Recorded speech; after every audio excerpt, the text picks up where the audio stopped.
A1 equivalent to మనము ఒక maths క్వశ్చన్ని ఎలా ఆలోచించాలి, ఎలా ప్రాబ్లమ్ని సాల్వ్ చేయాలి.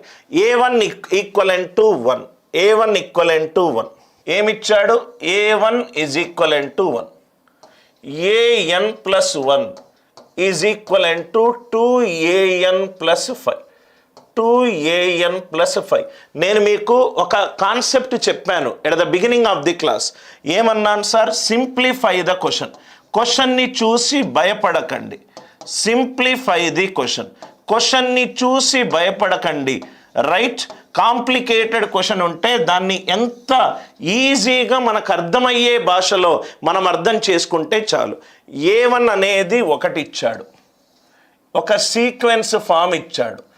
AN plus 1 is equivalent to 2AN plus 5 ఇచ్చాడు.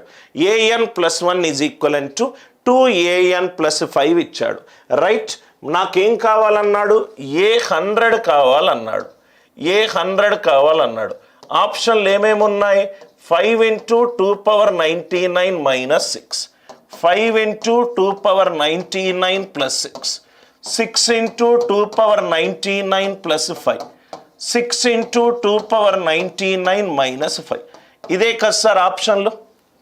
నౌ ఇక్కడ క్వశ్చన్లో ఏమిచ్చాడు? A100 ఇచ్చాడు.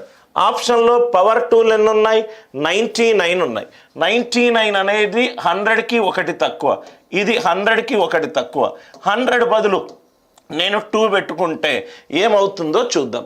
A2 పెట్టుకుంటే ఏమవుతుంది? 2 ఎప్పుడు వస్తుంది? N ఈక్వలెంట్ టు 1 పెట్టుకుంటున్నా. A1 plus 1, A2 is equivalent to 2 plus 2 into A1 plus 5. A1 value ఎంత ఇచ్చాడు? 1 ఇచ్చాడు. 2 ప్లస్ 5 ఎంత? 7. ఆన్సర్లో 99 బదులు 1 పెట్టుకుంటే ఎక్కడ నాకు 7 వస్తే అదే ఆన్సర్. 5 ఇంటూ 2 10 మైనస్ 6 4 కాదు. 5 ఇంటూ 2 10 ప్లస్ 6 16 కాదు. 6 ఇంటూ 2 12 ప్లస్ 5 17 కాదు. 6 ఇంటూ 2 12 మైనస్ 5 7, 12 మైనస్ 5 7. నేనేమన్నాను సార్? ఎంత పెద్ద క్వశ్చన్ ఉన్నా సింప్లిఫై చేసుకోండి. సింప్లిఫై చేసుకుంటే క్వశ్చన్ చూస్తే మనకు ఐడియా వస్తుంది. 100 మనకు కావాలి, ఆన్సర్లో అన్ని పవర్ 99లు ఉన్నాయి.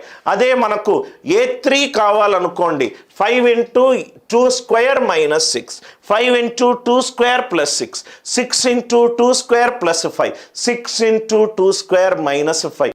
ఏ క్వశ్చన్ని కూడా మనము ఆన్సర్ చెప్పేయడానికి స్టెప్ బై స్టెప్ సాల్వ్ చేయకుండా రూట్ కాజ్ అనాలిసిస్ తోటి సాల్వ్ చేసే ప్రయత్నము చేస్తున్నాము.